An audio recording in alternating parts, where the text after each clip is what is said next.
Lebap vilayetinin Türkmenabad şäherinde täze ýaşaýyş jaý toplumynyň açylış dabarasy boldy. Döwlet telewiziýasyna video reportajlary öňünden taýýarlamak üçin geçirilen bu çäre büdjet işgärleriniň, studentleriň we ýaşullaryň onlarçasy mejburi gatnaşdyryldy. Azatlyk radiosynyň Tebitdäki habarçysynyň maglumatyna görä köpçülikleýin açylış dabarasy 5-nji dekabrda geçirilen bolsa-da, ol döwlet telewiziýasynda hamala şol güni geçirilen ýaly edilip, bitaraplyk bayramynda efire beriler. Dabarada vilayetin döredüjilik işgärleriniň onlarçasy hem çykyş etdi. Olar dürli aýdym sazly çykyşlary ýerine ýetirdiler diýip habarçy belledi. Türkmenistanda bayramçylyk we bag ekmek çäreleri desalaryň açylış ýa-da ak kerwen dabaralary köplenç döwlet telewiziýasy üçin öňünden surata düşürilýär. Çäreler üçin saýlanyp alynýan raýatlar bir meňdeş eginbaşlary geýmäge, emeli ýylgyrmaga, wagtly-wagtynda el çarpmaga we bayramçylyk şowhunyna goşulmaga mejbur edilýärler. Habarçymyz şäheriň Azatlyk etrapçasynyň arkada köçesindäki aeroporta barýan ýoluň ugrunda galdyrylan ýaşaýyş jaý toplumynyň açylış dabarasynda hem ýokarda aýdylanlaryň gaýtalanandygyny aýtdy. Bellesek 1200 kwartiradan we 4 gatly 40 sany ýaşaýyş jaýyndan ibaret toplumyň guruluşy geçen aýyň başynda tamamlandy. Toplum lewabyň döwlete degişli guruluş edaralarynyň, ýagny Türkmenabadyň demir beton kärhanasynyň, Zergeriň demir beton önümleri zawodunyň dagy gatnaşmagynda guruldy.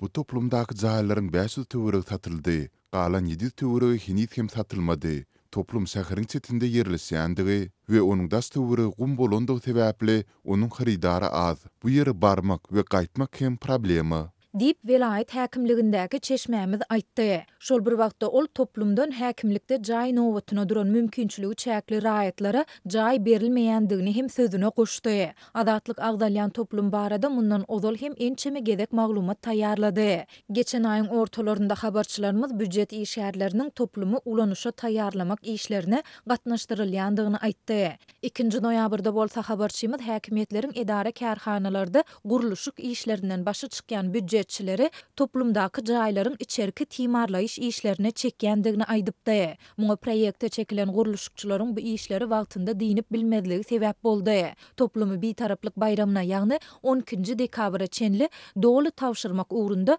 giýje gündüz guruluşyk işleri alınıp barylýar diýip habarçymyz belläpdi. Türkmenistanda dowam edýän paýta mewsüminiň fonuny şuwlar daşawdy we Lebap vilayetlerine häkimetler büdjet işgärlerini mejburi paýta ýygymyna çekmek işlerini dowam etdirýärler. Yerli çeşmeler we synçylar soňky wagtlarda sebitler aralaşan sowuk howa garamazdan hepdäniň dowamyna yerli edaralarda her 4 adamdan bir adamyň ýygymy mejburi çekilýändigini aýdýarlar. Hepdäniň dinç günlerine bolsa mejburi ýygym işleri köpçülikleýin häsiýete eýe bolýar. İş günlerinde nowbat boýunça her 20 adamdan 5 adam paýta goýberilýär. Giýjeki çalşykda işleýän adamlar işden soň paýta ýygmaga uğradylýarlar. Dinç günlerinde büdjet işgärleri köpçülikleýin ýygyma çekilýär. Diýip yerli çeşmeler we synçylar Azatlyk radiosynyň habarçysyna maglumat berdiler. Raýatlaryň sowuk howada mejburi paýta ýygymyna çekilmegi sebit ýol başlarynyň ýurdun gowuçy meýdanlaryna paýta hasylyny soňky hanasyna çenli ýygnap almak işlerini tutan yerlilik bilen wada berýän wagtlaryna gawat gelýär. Türkmenistanyň prezident Serdar Berdimuhammedow 5-nji dekabrda vilayet häkimleriň geçiren iş maslahatyna ýurdun gowuçy meýdanlaryna paýta hasylynyň soňky hanasyna çenli ýygnalmagyny tapşyrdy. Sebit ýol başlary ýygym mewsüminiň talaba laýyk dowam etdirilýändigini aýtdylar. Bu iki vilayetin Daşawuz we Lebap vilayetleriniň häkimleri gowuçy meýdanlarynaky paýta hasylynyň soňky hanasyna çenli ýygnaljakdygyny wada berdiler. Ýöne sowuk howa barada gurrun gozamadylar.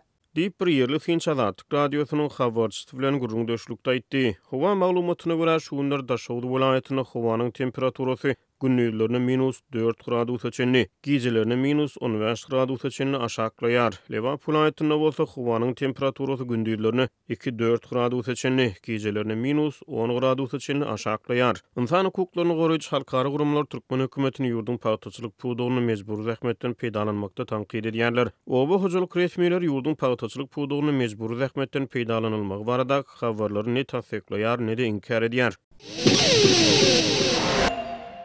Türkmen emeldary ahal velaýatynyň täze idare ediş merkezinde täze iş orunlarynyň döredilýekdigini elan etdi. Türkmenistanda synçy ýurtda dolandyrşçak bölünşiginiň üýtgedilmeginiň we munyň netijesinde iş orunlarynyň kemeldilmeginiň ahalda gurulýan bu merkez bilen baglanyşyklydygyny aýdýar. 3 dekabrda Milli Geňeşiň halk maslahatynyň başlygy Gurbanguly Berdimuhammedow ýokary derejeli döwlet resmiýetleri bilen bilelikde merkeziň birinji tapgyrynyň tamamlanyp barýan gurulşyk işlerini ara alyp maslahatlaşdy.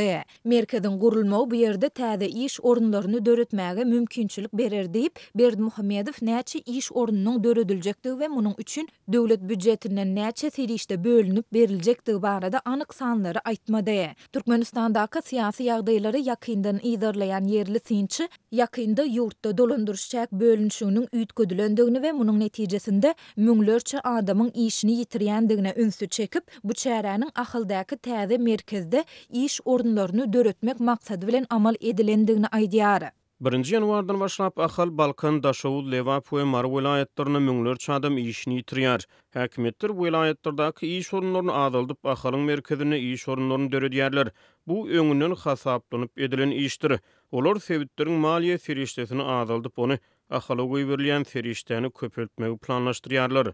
Diýip synçy anonimlik şertinde aýtdy. Türkmenistanyň prezidenti Serdar Berdimuhammedow 25 noýabrda dolandyrşçak bölünşiginiň üýtgedilmegi netijesinde döreýän üýtgetmeler baradaky karara gol çekdi. Häkimetler bu planlaryny oktýabryň ahyrynda elan etdiler. Munyň netijesinde jemi 28 million manadyň tyşytlanjakdygy bellendi. Adatlyk bilen söhbetdeş bolan ýerli ykdysadyetçileriň birnäçesi gözüňünde tutulýan tyşytlamanyň esasan birikdirilen sewitleriň müňlerçe büdjetçilerini işden çykarmaň hasabyna amal etmek islenýändigini, emma iş ýüzünde munyň has köp ziýana getirjekdigini belläpdi. Yerli synçy häkimetleriň bu çäreleriniň ýurduň ýeti ykdysady kynçylyklardan ejir çekýändiginiň ýeni bir şaýadydygyny belläp, netijede welaýatlerde işsizleriň ýene köpeljekdigini we munyň müňlerçe adama täsirini ýetirjekdigini aýdýar.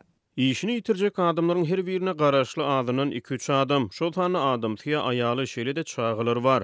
Bu eger 10 000 adam işsiz galsa, onda munyň başga-da 30-40 000 adama täsir ýetirjekdigini aňladýar. Sewitlerde hiç ýyly girdejisi bolmadyk adynyň 4-5 agzary maşgalalar öňlenem köp, ýene sevdilat kösener.